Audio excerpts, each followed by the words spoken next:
أنا حاليا معاكم من مطعم طشه هنا في ابو ظبي في شارع الدفاع، وطبعا انا سعيد جدا ان انا لسه جديد في ابو ظبي. ودي كانت اول مره ازور فيها طشه، ومن حظي ان انا كمان اتعامل معايا الميتنج دوت. طبعا الفيدباك مش عايز اقول لكم، المكان كتير جميل، الفيو، الامبيانس، الستاف، الخدمه، الطعام نفسه. انا قبل ما اجرب المطعم انا كنت 3 شهور بس هنا في ابو ظبي.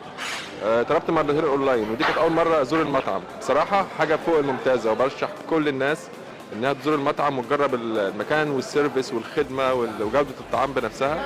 طبعا انا عرفت اشهر ان انا حاولت اسال عن المطاعم الكويسه او المعروفه في ابو ظبي، فشفت ان الريت بتاعه هو كان من اعلى الريتات، وما جربت بنفسي. لا بصراحه حاجه ممتازه وتستحق اكتر من اللي موجود كمان على الفيدباك تبعه على الفيسبوك او على المواقع.